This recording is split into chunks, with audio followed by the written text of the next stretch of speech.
We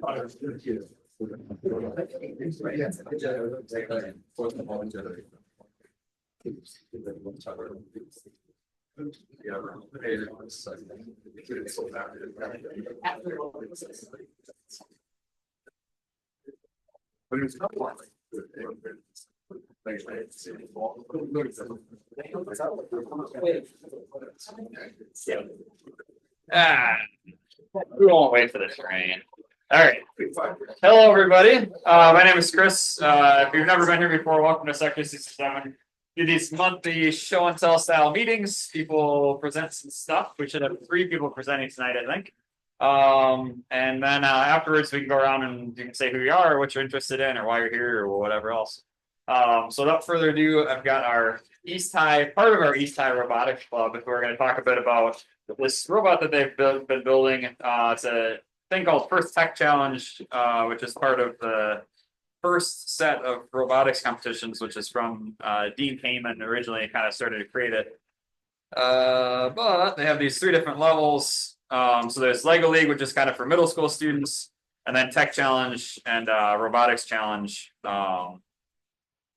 And so they have teams all over the country and all over the world who compete, and they build every year. The objective changes.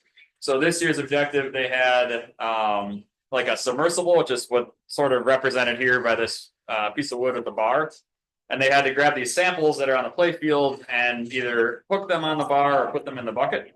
And then the other part of it is, echo, somebody here. The other part of it is then that they're timed. So they've got 30 seconds of autonomous period. So they have to program the robot to perform certain tasks. Then they've got, 2 minutes of driver time? Yeah. So then they've got 2 minutes to gather as many samples as they can and either hook them or put them in the bucket. And then there's a thing called end game. And end game in this particular year was that they had to hook the entire robot on the bar and lift the whole robot up to suspend it. And then if they wanted to do a second tier ascent, they would lift the bar up lift the whole robot up on the first bar, and then use the robot already off the ground to lift up to the second bar, which is not there, and we weren't unable to do, but that's okay. But the idea is that you can score more points depending on how sophisticated that you get. So why don't you guys come up here and you can drive it or talk or whatever. Keep the mic for the internet audience this way. So yeah, who are you? Yeah, like Chris said, we're from Madison East High School, so the school that's like a 5-minute walk from down that way. My name is Christopher Tiggins. I'm a senior at Madison East High School. My name is Cooper Van Horn. I'm also a senior at East High School. I'm Atticus. I'm also a senior. Yeah, I think Chris did a pretty good job of describing what it is. I guess kind of to go more in depth, we're actually we're a subshoot of our school's engineering club. So, we kind of cover all things engineering there. And it's a big part of the engineering club is competing in competitions. Before we've done competitions such as Skills USA, if you ever heard of it, or the what's it called? Kid Win Engineering Challenge, so making sustainable energy. And this year we all decided to do robotics. So, yeah. And Explain what the there's kind of 3 portions of what you guys were judged on.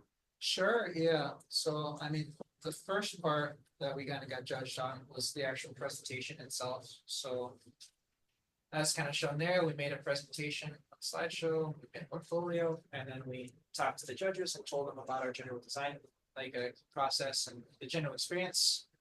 We were a beginner team this year, so I guess everyone there was a beginner, but we didn't fully know what to put there. So we just kind of talked about our general experience and what we learned, since a lot of us had never even touched stuff like CAD software or made metal parts before. So it was just a big learning process. After that was the actual driving. Yeah. So driving was interesting because it was just me and Chris driving because we had the most practice. And it was very stressful to say the least. Because it was 2 minutes to score as many points as we could. He had to operate everything. Well, not everything. Well, besides, I was gonna say everything on there besides the wheels. Yes. Yeah. Yeah, why don't you do a demo and explain what your different controllers do? So these guys are going to be wanting to know what platform that thing's running. how it's talking to the robot. So what is this thing and how does it work? Yeah, start. Also, you're gonna have to try not to. I figure it out. I know. So this box under the screen on it is essentially an Android phone. So it used to previously be that you had an Android phone, you had to plug in a hub and then plug in these controllers and then they would work right. And so one of the companies that produces the electronics and the hardware for first finally made this kind of integrated controller. And so this integrated controller made it a lot easier, so we're not trying to run a phone all the time. Now it's got a much bigger battery and the screen's a lot easier. Basically, these guys it's just 2 Android phones. This little box right here, that's actually just a fancy little Android phone. And so they. Go! Here's a good. They just talk to each other over Wi-Fi. And so this one takes the controller inputs and that one writes those inputs to IO. I guess typically this average each. Okay, so Chris has got control over driving, but the left and right stick being forward, backward, and also right. Offers varying degrees of sensitivity with the bumpers. Yeah, very down. And then I can control whether it goes in, out, up, or down with the arm. I can also control like very fine movements with the directional pattern. So you can steal control from Chris. Sometimes. Well, It's actually- it multiplies, Yeah. yeah, so, It's whatever he does plus whatever he does. yeah, it's, So like if I move, then it move. yeah, it's. Yeah. And then I also have control over are very intentionally designed to be flexible gravity. Very Yeah. intentional. It ended up being very useful though, we didn't intend for it to be that way. Yeah, because it's flexible enough, it always tends to break on these two parts here and nowhere else. So they're easy to replace. Yeah. They also, because of the flexing, it allows us to do one thing we didn't even think we could do, which was clipping on those things called they're samples that are specimens. Specimens, yeah, I don't care what they're called, I just want to see. But yeah, essentially there are multiple ways to score, but one of the main ways to get a ton of points is to pick up what's it called, these little guys and clip them onto a bar that would be.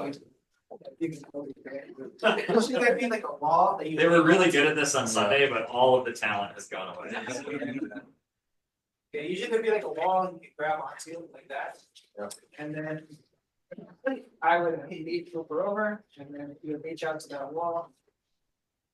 Position, that's it's supposed to do. You see that flexing right there? It allows it to pull on there. That's not. Not intentional, but we found out we could do it. We didn't even think we would be able to do that, but now we can.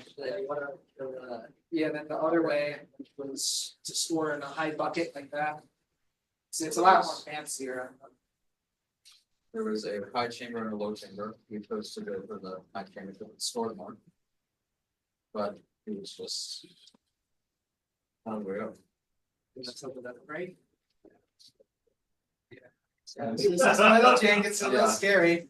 I also have control over the overrides, so I can get even more jank. So to be clear, these are all DC servo motors, so they have feedback that these guys are using on the controller to keep track of position and control limitations. So one of the rules is actually can you extend the arm out flat and then lift it up so you can see. Or I think it's best to do it up. Other way around. Yeah, and then reset the selection. So they usually initialize the bot in this spot, so that sets all the encoders at 0, but he can hold it. We don't want to do it sideways. Oh, yeah. So as this comes down, you're gonna watch it get shorter. That's Okay. That's fine. It's a design feature. That's the design feature. It's probably gonna drop vertically now because it's Yeah. it's up. I might want to. Yeah. There, at least we have easy reset. You press the button wherever it is. Now that's where it thinks it is. That actually happened multiple times during the competition, and I had to like drive and ran into the wall, so. Oh, yeah, now. Yeah. So as it comes down, it's gonna short. You'll see, it's almost like hitting an invisible wall. That's because one of the rules are you can't extend more than 42 inches. Yeah. And so like, that day before we had to go to the competition, we figured that out. It's pro. Okay. We so they reprogrammed it to change the extension range at flat. I don't know, did the judges actually check or did they take their word for it? They did check. They didn't check, though, once they did the check, I think they just assumed everything was kind of finished. Yeah, I swear to God. because they can theoretically cheat, so if they hold override, they can force it to go farther than it's supposed to. Well, we made that so it didn't happen, but it could still happen. Sure. So. Yes. But so you'll see in the background, this is one of the matches that they were playing. So the course has some more sophisticated things on it, so there's April tags out here. These April tags are weird looking barcodes, and so this does not have a camera on it, but it could have a camera on it. And on more complicated years, where the robot has to go back and forth autonomously at multiple times, they'll lose track eventually of their location. And so they can use the April tags to reorient like where they are in the course and where they want to be. The other things are there are some special areas, like there's a blue tape line over here, there's a blue tape line over here. And there's some marks on the floor where these specimens are set at the beginning of the round. So one of the things, why don't you guys try hanging and then we can, I don't know if we'll be able to effectively show any of the atomic stuff. It's big enough that they're right to go across. So the thing has a surprising amount of torque, and this only happens at the very end of the round. And so it doesn't really matter what happens to the thing, because they're gonna recover it afterwards. But it needs to hang at the very end. Essentially, they always say, when we're done, just press stop, so man. Yeah. Runs. But it doesn't matter, because standing around, we can expand their lane, take it off. You should explain the beginning of the first round, you get 30 seconds. Oh, 20, or yeah, 30 seconds, yeah. Yeah, and then Oh. 8 seconds pause, and then 2 minutes to play. Yeah, in the beginning, essentially in the beginning, they first have everyone press init, which is initial like the thing, but like the robots wouldn't do anything yet. And then when they say 3, 2, 1, go, essentially we all press start but we take our hands off the controllers and the robots just move on their own for 30 seconds. And whatever they can do then, well, I mean, it'll essentially gather points for us, but we can't do anything. And then there's 7 seconds, I think 7 seconds. It's 7 or 8 seconds of like intermediary time where we can't do anything and the robot can't do anything. And then after that, Chris and Cooper can pick up their controllers and then move it around for another 2 minutes. And then after that, that's when we all press stop and we collect the robots. But what was your autonomous program? We had 2 programs, one which we ended up not using. But the other one was essentially essentially you get points for a variety of things, whether putting specimens on the bars or putting blocks in the thing, or being in certain zones or having blocks in certain zones. But our goal was to have our robot just touch the bar, which gives a few points, but it's better than nothing for autonomous. So we would just have robot move forward, turn right, just touch the bar, not even hang, and that would be it for autonomous. So And that was we did really well. It's a beginner competition, so a lot of people didn't have autonomous moves at all. So our guy just touching the bar for 12 points gave us. I don't think it's even 12. Something like it's something like that. But we actually had one of the best autonomous guys in the competition, just because we were one of the few teams that could actually move. And consistently. Yeah, a lot of teams actually failed. The interesting thing about the autonomous mode, though, is that in reality, the robot doesn't particularly know where it is. We couldn't get a lot of like open feedback loop stuff working. We tried, but we just couldn't get the PID coefficients to be correct, or like it would either be too little or the robot would have a seizure, and there was no in between. And we spent like 2 weeks trying to tune it, and we couldn't for the life of us. So it's just us hard programming values. Right, like we'll have like turn 90 degrees multiplied by like 1.67 to make sure it turns actually 90 degrees for each step of the way. And for different degrees, we have mobile things. That's what I was just working on before we started this. Yeah, like if something bumped into the robot, it'd be kind of over. But it worked since we were some of the only kids that actually got to do that. Yeah, luckily we get points if someone bumps into us. Because Yeah. it's a foul. And Yeah. that's how we won one of our matches. Yeah, like By, one like, guys. One of Yeah. our I matches, think our second match. yeah, it was our second match where the opposing robot that was on the same side of us. Like. Or they were on the opposite side. They're on the opposite team, but the same side of the field. And their robot went over and got a foul for controlling multiple blocks because they ran over Right. our. They were in our space. They were in our space and they also ran over our blocks, two of them. And then they also bumped into us twice in our ascent zone, which is the like. It's like the area in the middle. Yes, it was 2 times for 45 points, so we ended up scoring 160 some points that round. So what we learned is that we need to seed with friendly opposing teams and have them like run into the robot a whole bunch, and then you'll get tons of points that way. You don't have to do anything. At the cost of everybody, yes. Yeah. Start us your next week. Only one minute later. Does anybody have any questions for these guys? Yeah. So you guys said that you didn't have any cat experience when you first started this? I think one, at least me, because I was an intern here last year, I had some experience, but everyone who did the cat stuff never touched it before. I don't even think I touched cat once during the work of this month. How long did you have for the, like, to work on it? We had since September to fully build it. John had a fun time. So John was one of the mentors and and John came by and was helping him with like, if you guys know how to do CAD, and one of the other students was like, no, I've never done anything before.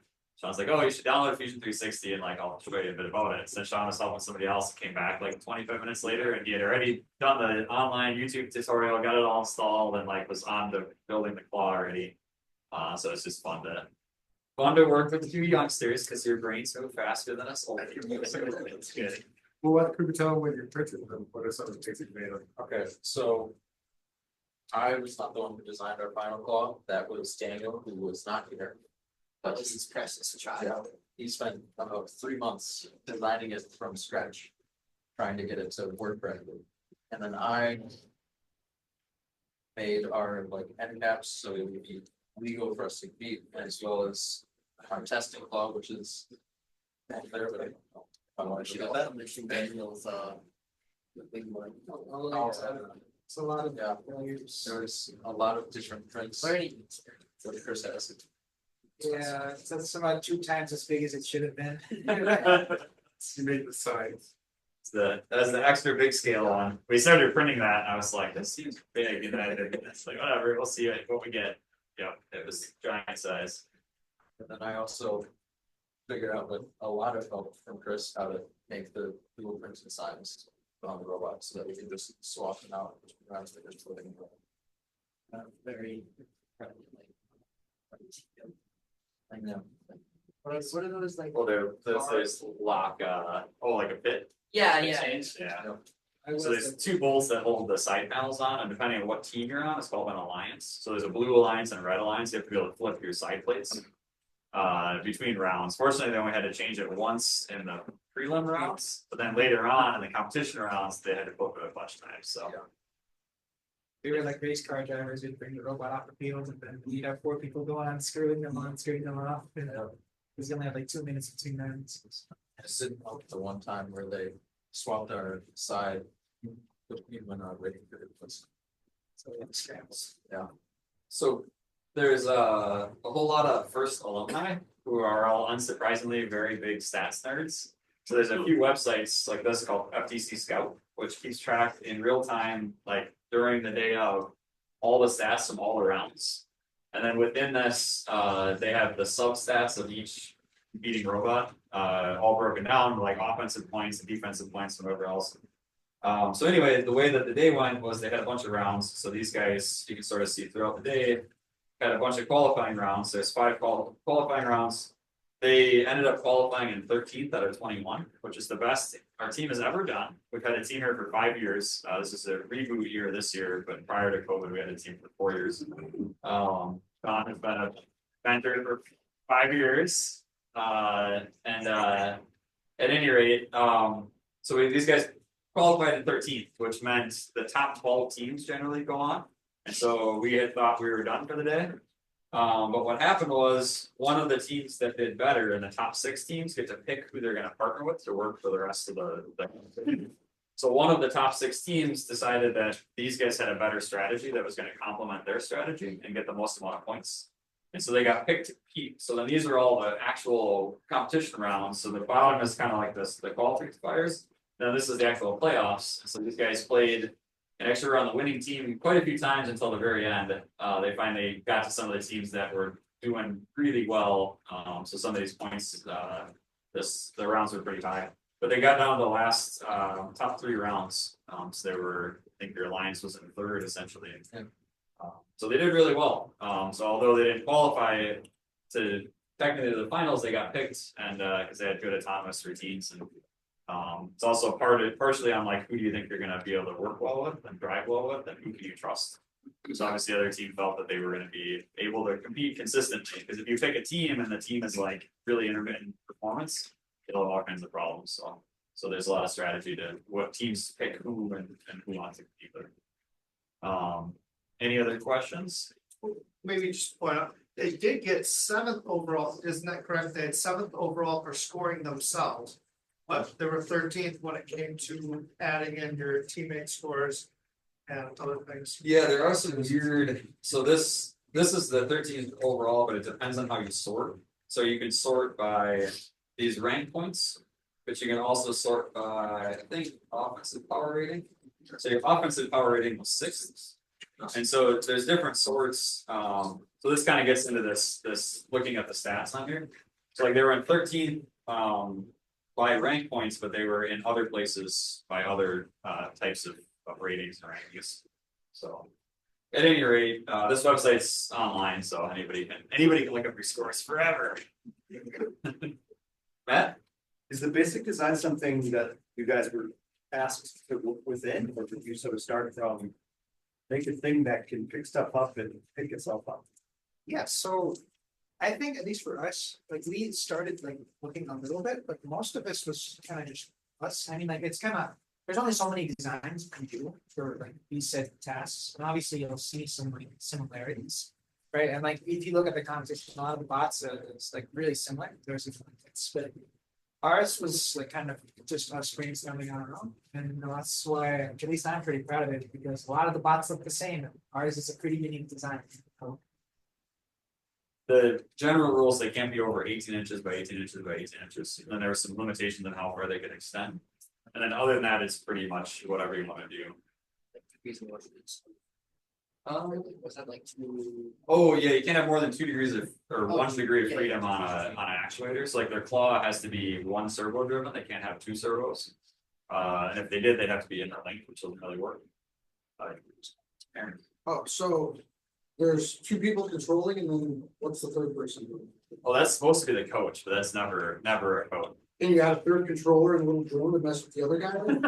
Probably. Well, also the 3rd person was like the human player. So like for those clips, our robot can't put the clips on. And so if we were put on one of the sides is generally focusing on clipping them onto the bar, while another is dumping in the basket.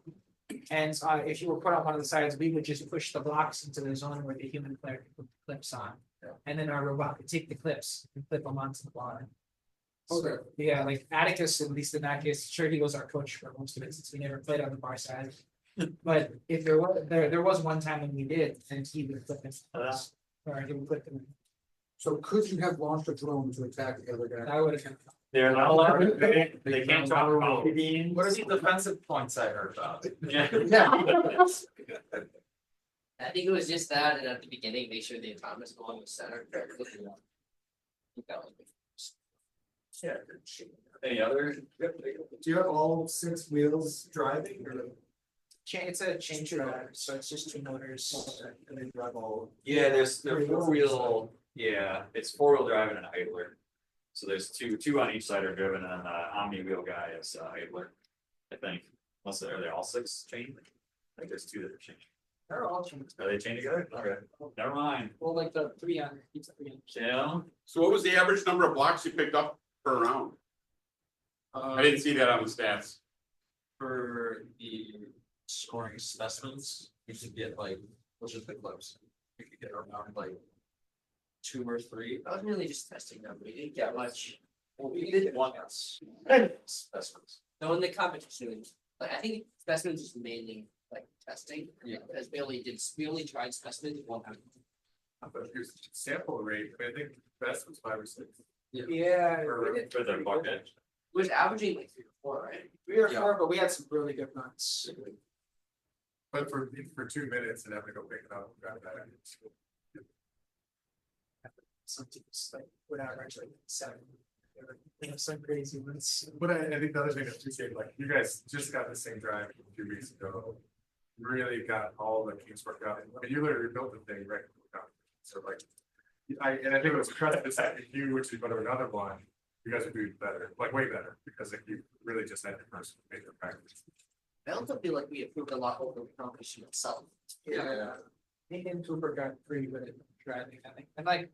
If we were to do this again, there's so many things that are like easy change after something, like the competition. Like one of them, I feel like at least for Cooper is the clock, like we need to change that clock. It's just not, it's not consistent. It's too prone to bending and. If it closes too far, which is the limit that Atticus had to. Do a lot of trial and error to fix, so that it would not close too much. And then the block would rotate and the claw would force the claw to just. I mean, I think that's important to note, though, you're balancing your mechanical design and features of the program. And that was really important, a lot more than just that claw, right? So many things you're balancing. I feel like. Also, I was gonna free you guys from your We're never free. But no, I was gonna say just one other thing I think which would be easy changes. Like we did going in there, like a few moves we didn't know, like for example, we didn't know we couldn't start an observation zone. Yeah. And we also didn't know that if there's a block on the robot that counts as moving the block, like so we cannot move any more blocks. Yeah, well, we were picking up a block and then it, like we missed and it fell onto the like chat, it fell in right there and got stuck and we couldn't pick up any more blocks because. It was considered controlling more than 2, so we just had to give up that round because we got unlucky. Yeah. And we couldn't get it off us, so. And so in the future, we might like add some sort of protective barrier or something, which probably would be too part of the addition, but you never know that. And I think that's what the winning team actually have. Yeah, no, they did, they had like a ramp over their stuff, so it'd slide right off. Yeah, and the flamethrower helped too, but the program was good. All right, well, thank you guys for showing up. Appreciate it. Going to, of course, recruit all the students for next year, but if you all happen to know somebody who goes to East who might be interested in this stuff, we'll very likely have a team again next year, but it's dependent on the students wanting to participate, so. Sean and I don't have a lot of leverage to go beat up the students and get them to show up, so these guys all on their own accord, came here and have done all the work and figured it all out, so it's been pretty cool. I've got a short presentation on making shirts for these guys. So these guys came in robotics competition and they had the interest in making some shirts. So we bought this thing a while back as a heat press. And the heat press is good for, in our case, we wanted to use it for making recycled plastic stuff. But it turns out you can actually use it what it's supposed to be used for, which is making shirts. So what's the name of this thing? Happy. It's the Pergolder. So this is the East High mascot from like 1980. Drawn in 1980, not updated with a modern scan since 1980. So there's like 16 pixels on this thing. And so we took the 16 pixels and I threw it into CorelDRAW. The newest version of CorelDRAW has a checkbox you can say to upscale things, which I thought, well, that's interesting. So I'll give that a go. So I clicked the checkbox and then did image trace and it did a spectacular job. I still had to spend like 2 hours cleaning it up, but it saved me like 4 hours of cleaning things up. So that was good. So then this was just cut out of regular vinyl just to see, to get these guys' reaction for size. And then also like, do you want a solid E? Do you want a different size E? And then the big thing was the East High E, it's kind of the same thing. They don't really have a consistent format. Some of them have a circle around them. Some of them don't have, like I added the shading in because we only had a 1 color shirt. So I wanted to get something that would look halfway decent. And then we rush ordered some, and of course, East High is gold, but not gold, it's yellow. Ordered some yellow vinyl. I had never done heat press vinyl in my life, but a few people here have done it over the years. So I thought I would give it a go. So I'll pass these around, so this is just so you can see what it looks like. And then this is sticky, but it's actually, if you feel the vinyl is not sticky at all. There's no stick to that vinyl whatsoever. So that clear layer on the top is FEP, is Teflon. And what you end up with is you buy the roll of vinyl and the roll shows up and it's yellow and shiny on one side and dull on the other side. This is thermally sensitive ink or glue, sorry. And so the idea then is that you run this through the vinyl cutter with the dull side up. The vinyl cutter cuts it out. These guys get stuck weeding all of it. So Chris still has emotional trauma from the summer making a whole bunch of signs, but everybody else got to join in the fun and weed out the excess vinyl, the whatever areas we don't want. So then this goes over here on my heat press. And so I just threw the shirt under here. You want to preheat the shirt so that it's warm. It gets moisture out of the shirt. So then I'm going to put this on here someplace. So this is where the fact that this is kind of tacky helps out. So I've just got a shirt that is a random sector shirt I had upstairs, and it's now going to have a whole pile of keys on it. So this is not stuck on here, like it'll just flop off. There's no stickiness to it. But it goes in the corner of the heat press. The heat press is up at 150 Celsius, so it's pretty cooking. So I'm going to try not to stick my fingers in here. And then this is a very fancy heat press, so it's pneumatically operated, which of course is totally what we need because we're doing production t-shirts. And then I need to run a timer, which I should have probably started a few seconds ago, but we'll wing it. So in our empirical testing, as though no, come on, Jim, it's all right. It'll scorch the shirt, no big deal. So our empirical testing across 8 shirts tells us that we need to run it for about 36 seconds at 148 degrees Celsius. And so we're at 20 seconds. Jim, how many we got? Oh, closer to 35. 35. All right, well, I'm supposed to go for 36, so that's probably good. So then this comes off, and this is still stuck on there. The shirt's nice and warm. What we got to do now is wait for this to cool off, and then we just peel off this transfer for this FEP layer, and then we've got a new fancy shirt. So you can see weeding, and then these are the larger designs. So this back, the thing that's nice is we do have a giant heat press, and so we can do really big designs. And then peel it off, and you get a pretty cool shirt. So this just peels off. It should be stuck. If it is not stuck, we want to find out sooner rather than later. So this is still sticky, but this is not sticky, and now it's stretchy, and it should be good. I have a shirt from probably 4 or 5 years ago that had heat press vinyl on it, and I've worn it, I don't know, and whatever my normal shirt cycle is, and it has not shown really any wear. It's got a little bits that are starting to come loose, but it's been years. So I was really impressed with it. It's very stretchy. You can try and beat on the shirt or peel it or pinch it or pull on it. I was really surprised. It's very flexible too. It's not like kind of the old school vinyl where you got this big sheet on, and it doesn't flex very well. So if anybody wants an E, I'm just saying it. Any questions? Buddy. Cool. EJ, you're up. All right.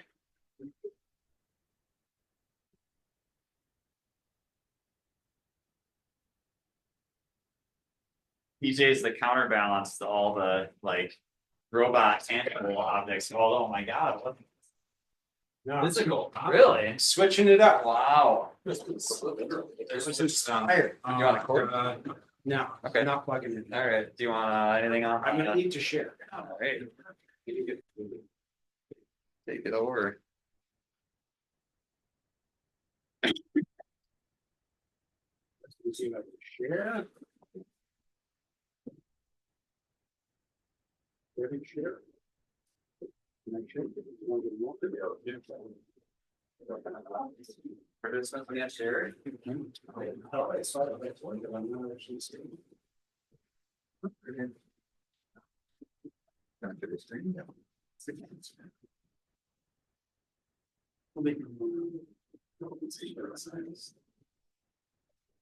Oh.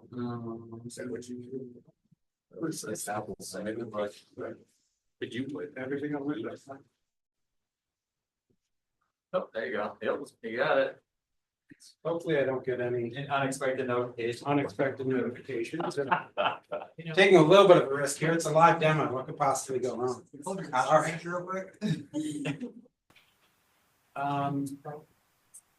All right, so this has no sound. Let me turn this to. I'll leave that running in the background. I'll talk about that in just a second. Hi, my name is EJ. Some of you have heard me talk before. Some of you have heard me talk about this for a decade. So for any of you that have been kind of following this over a longer period of time, right at the end of last year, I finally figured out how to say what I'm saying, what I've been trying to explain for 2 decades as just a falsifiable conjecture. I'll be able to explain it in just a couple sentences, and if anybody can find an example that does not work, you'll have basically potentially validated 20 years of my life. I don't think so, but anyway, at this point, nobody has found a falsifier. So here's what the conjecture claims. It basically says anything that you can write in a Google Doc, we can transfer into a Google spreadsheet without losing any information.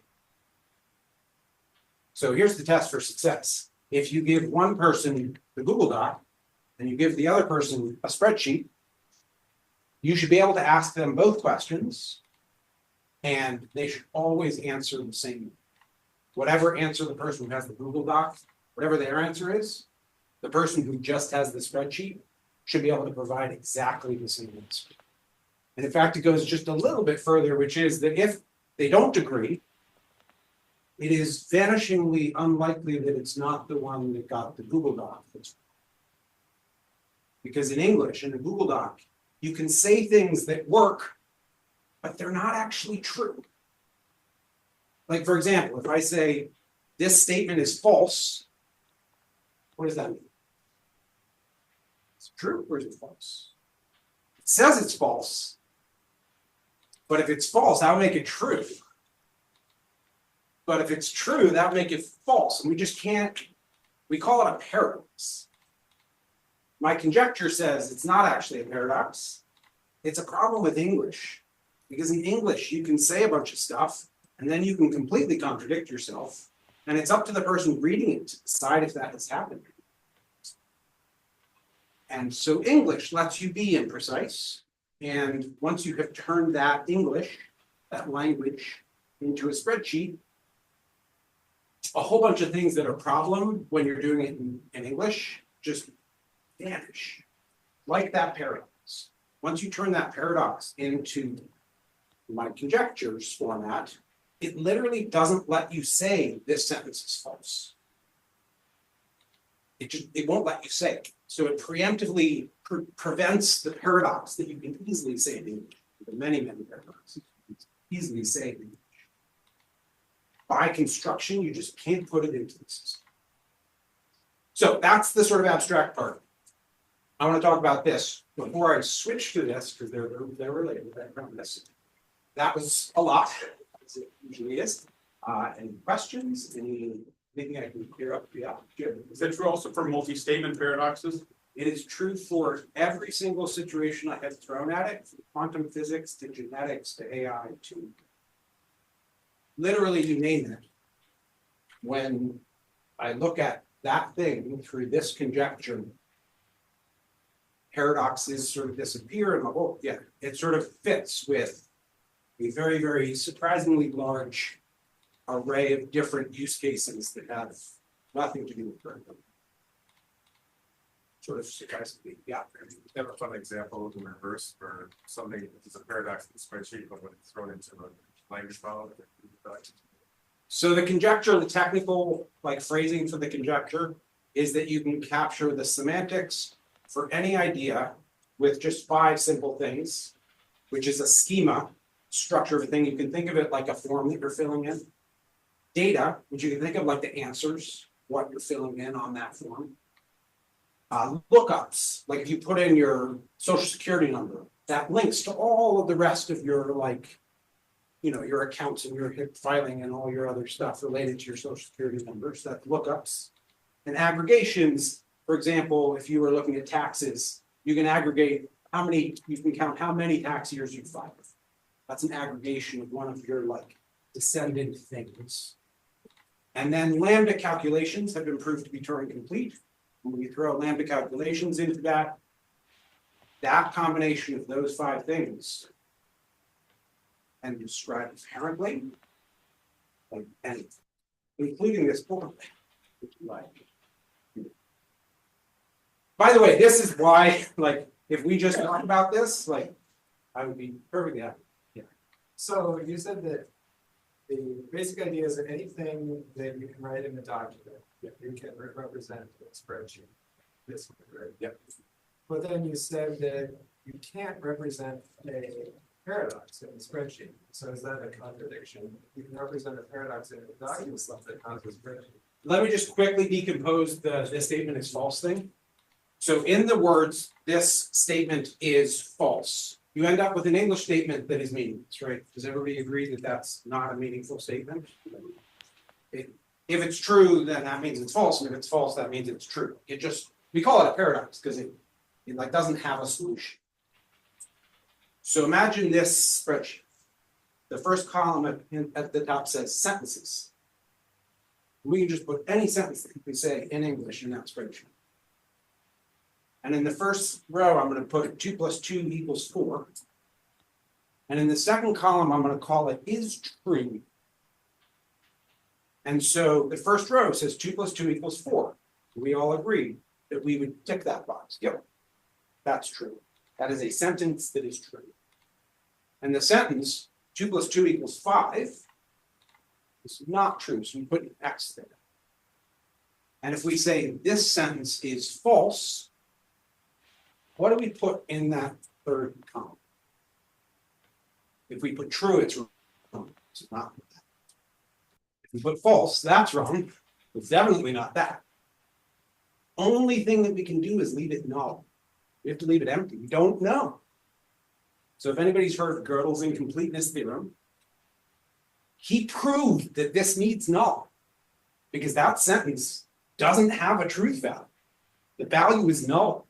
Ultimately, that's what Gödel proved under CMCC, which is the conjecture, is you have to have nulls because sometimes you don't know. And or there isn't an answer, like in this case. It's not a meaningful thing, and therefore it doesn't fit in a way that in English it fits enormously comfortably, as anybody who does work in English. Yeah. You kind of touched on this already. I was going to ask, are you using Google's system of formal logic, or are you using some other way of translating it into the spreadsheet? So this, what I'm calling the spreadsheet is actually Airtable. You've heard me talking about Airtable since 2017 when I found it. I can now explain why I've been talking about Airtable. And it is that Airtable is literally the only VRCC complete editor on the planet. There is no other tool that has all 5 of these primitives in one place. Baserow, which is the open source version of it, does as well. So it's not literally just that one. But that's it. That's why I've been using it, because there is no alternative. But once you put the rules in there, you can inject them into Python, or C#, or Golang, or Java, or English, or Spanish, or SQL Server, anywhere. They're all going to be whatever that says they're going to do, that's what they're going to do. Assuming my conjecture holds. So at this point, it's just a conjecture. It has a mathematical proof that proves it's Turing complete, which makes it very unlikely that there is a counterexample. But there could be. There only has to be one on the conjecture clause. So if anybody can come up with a rule, an English sentence that can't be encoded in Airtable, they're falsifying conjecture. Yeah. So that word encode seems to be doing a lot of work here. That word what? That word encode, Encode, yeah. because if putting it in spreadsheet really means you put the sentence in a cell, why should that be interesting? So I will admit that is a potential escape hatch, which is you can always just put the sentence in the cell. However, so that's on one end of the spectrum. That's completely still locked up in language. It's not really meaningful. So as you start pulling out what all those words mean, you start to build a CMCC model. And it's just a grayscale. So you can go from like super encoded, where it's like in some language you don't speak, for example, and you have it like translated and decoded. The model just is. It's declarative. It's one way to think about it is it's just a list of statements that are true about what you're describing. His name is Bob. In English, you can say his name is Bob. He and his brother Joe. And then Jenny, wait, I thought his name was Bob. Now Jenny, like now there's confusion. And now we're talking about Bob and Jenny, and there is no Jenny. It's just Bob. In this thing, the statement, his name is Bob. In the spreadsheet, that would be a cell. And it's either Bob or it's Jenny. In English, it's in this sort of uncertain state. Check on it, visualize it, so physics. Anyway, it's in this sort of uncertain state. Once it's in this spreadsheet, it has to be one or the other. Like if it's an age, for example, when you say Bob is 14, it's either 14 or it's 17. But if you're putting the age, the problem is that it could be 14 and now he turns 15 and now it's wrong. But if we put his date of birth, that's something that doesn't change. And so now we can put his date of birth and we can make his age a calculation. And so it'll say 14 and now it'll say 15. That's what the conjecture says. It says that if we make it declarative, so like Eric, that's the lambda, it'll just always be right. And then how do we actually implement that in a production environment? That's secondary. And this explicitly draws a line between what needs to happen and how we're actually going to do it. In some cases, we might not even know. Like if it's a quantum experiment, for example, there's a whole bunch of nulls in there that like, know what's happening. Can't fill those in. But as soon as we do, the model will just fill those missing gaps. Yeah. We also use the word meaningful. Yeah. Let me define that. So I need a little bit of quick way to answer that. The short answer is it's going to be totally different what's meaningful for you and what's meaningful for me. What this does is if we were to take what you mean, if I were to sit down with you and we were to build one of these models for you, you could think of it like a molecule, like just like ping pong balls with chopsticks between them. We create one of those for your idea. And then we take somebody else who they listen to the same talk, they have a slightly different idea, and we build a model of their idea. What we would be able to do is take those two like jungle gym structures, line them up. Most of it would just sort of cancel itself out. Most of it would line up. Then you'd have a couple of little things over here. They'd have a couple of little things over here. That's where you're not seeing it. You can't do that in English. You can't. And you can't actually do it unless what's in your conceptual idea of this is out here. Like in my conceptual model of it is out here, but you can look at it. And we can both see something that's not. A whole room full of people, in fact, can all look at it. We can all speak different languages. We can still look at it. If I have an apple in my hand, everybody from around the globe is going to be able to look at it and understand apple, whatever they call it. We focus on coming up with language to describe things. CMCC said we can just build the apple, a digital mirror of the thing itself, not a description. What takes the like Yeah, it's you can think of I said language. that instead of apple. The model that you had was one, just give one solution. It has to be one or the other, for example, in that specific example. So another just quick analogy that sort of relates to this is language has vocabulary and grammar and syntax and meaning And every time we say something in English, I have to think about it and I have to know the right words to describe what an apple is, and then I have to write it down. And then somebody else who hopefully speaks my language has to read it. They have to interpret it and they'll rebuild in their brain what it's describing, and hopefully we're both picturing an apple. If we just have an apple, all that language becomes secondary. We describe it in English, we can describe it in Spanish, it just is. And so what CMCC is a mirror of the apple, where all of us can just look at the mirror. And English is a description of what's in the mirror. And people have to read and like imagine what is in the mirror. With this, we can just look in the mirror and see the apple directly. There's no linguistic. I'll say one final thing, because this is a relatively complicated question. If you were to learn another language in 10 years, and somebody asked you a question in that new language, you would not need to go back to your childhood home to answer questions about it. Because your idea of what your childhood home is, it's not English, and you wouldn't have to like translate it. You have your home, and that language has 3 words. You're gonna have a hard time describing your home. If it's English, you're gonna have a really easy time. If it's Hawaiian, or fewer words, you probably have a harder time describing certain things. Yeah. On your board. What was that? On your board. Yeah, board. So this, I'll just quickly describe the architecture, what's here. You guys have done enough of this, so hopefully it'll be concrete and make some of what we've been talking about less abstract. So this board is this that Nate made for me. Nate Maroney, some of you may know him or remember him.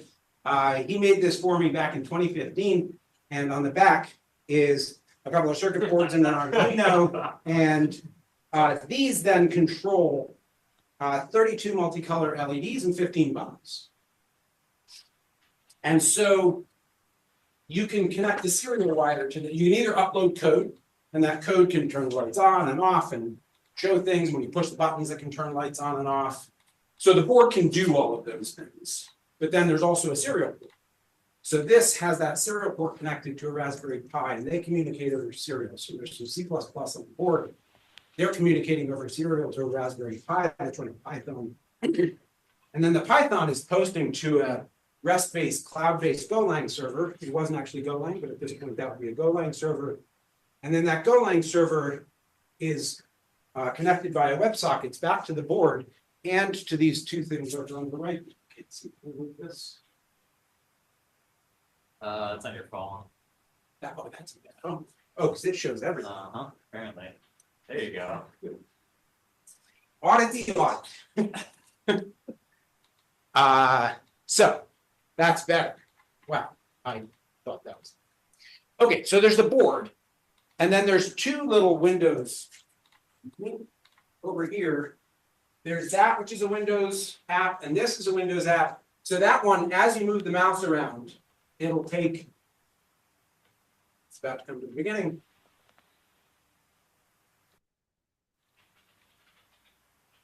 So as it goes over red, and as it moves around, it's making all the lights red. The lights over here are red, the lights over there are red, and then blue. And so as you're moving it around, this app, in this case, is sending a new light color up and telling it to fade.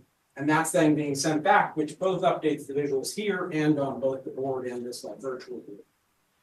And then if you push a button, it turns it red and blue and red and blue, and those turn red and blue, and those turn red and blue. So these are all synchronized through a server that's running up in the cloud. And then it's RabbitMQ WebSocket back to these guys that are both running written in C#. So it's about 5 different languages and 4 different protocols and a number of different types of hardware. And the way that this works is that I didn't write most of that code. I created a spreadsheet that looks like this. It's interesting. Yes. This is an ambitious presentation for a phone. I like it. Oh, I said stop sharing. I'm not very Never mind, it wasn't. I'm not very tech savvy. Really good. I'm going to describe what would have been shared up there. It would have probably been hard to see anyway. It's basically a spreadsheet, and it has a column called lights and it has 1 through 32, which are the 32 lights, and then color, which is the color, and brightness, and that's the brightness, and that's the model. That's the concept of this board. There's another tab that has 15 rows for each of the buttons, and they're either pushed or not pushed. That's the concept of this board. And if we had a model of this that only had 16 lights or had 32 buttons, just be a different spreadsheet. Every other element of this should stay the same. We should just be able to build and get a new version of the servers and the proxies and the up servers. Potentially could generate a new version of the actual board. Because we're not writing the code, we're not describing how to do it on this guy. We're describing that there are 32 lights. We're keeping track of the concept. Which is why it's called the conceptual model of completeness. It says we can put the concept of this in a spreadsheet with no ambiguity. So yeah. Questions about this part? Would that be equivalent to saying you define a formal system? Like you define all the rules? Yeah. Any variables can be put in that spreadsheet. Where if you give that, for example, to an LLM and ask it a question, it will be able to tell you about the board. If we put in that spreadsheet what manufacturer are for the various parts, it will be able to answer those questions. So in theory, it means it's a solution to AI hallucination.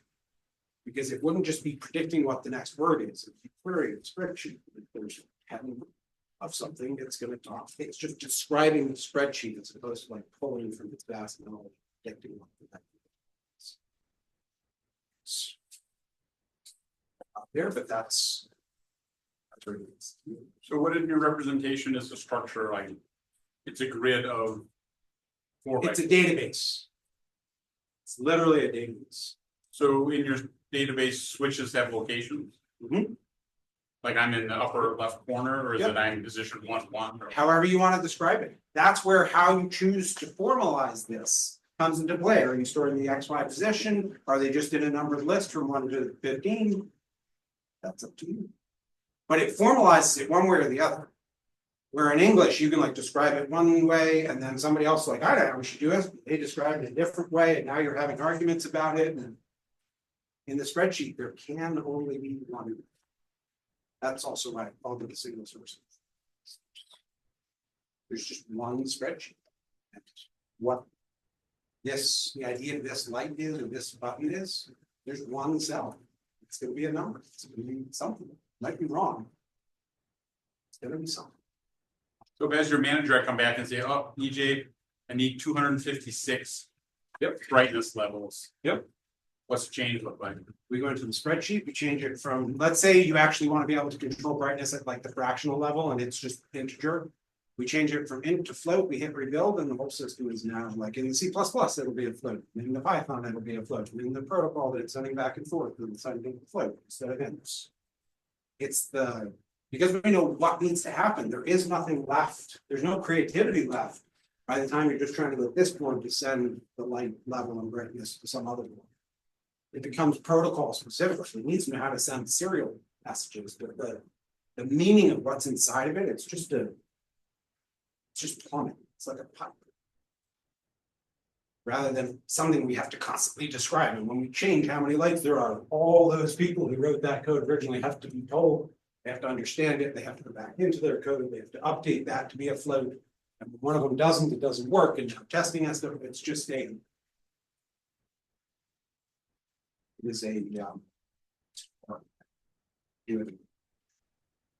on the other side, without AI, even with AI, it's kind of complex. It's kind of abstract, and so like getting it and switching everything and validating the trajectory, these are all steps. But at this point, it's falsifiable. Somebody for the last 20 years, if somebody says, "Nah, I don't think that would work," I'd have to be like, "Pretty sure it will, but." Okay, now I can just say like, show me the rule. Prove the rule. And then as soon as it does, everything, all of the tools that are based on it just pop into place because it has a semantic description of what needs to happen. They then know what they need to do. There's nothing left. We can talk more afterwards. Anybody? EJ, we are. I will. It's written your paper. Where is your paper at? My paper I posted on Slack, it's now 12 papers. I've basically been writing a paper a day. The list goes through all the things I mentioned and a bunch of others. Potentially, this addresses the halting problem. If anybody knows what the halting problem is, it potentially addresses that. Do you have it in spreadsheet form as well? The halting problem? No, No, Oh, yeah, I do. I'll post the, that's what I'll do. I'll post a link to that list. I like it. All right, I'll be over there.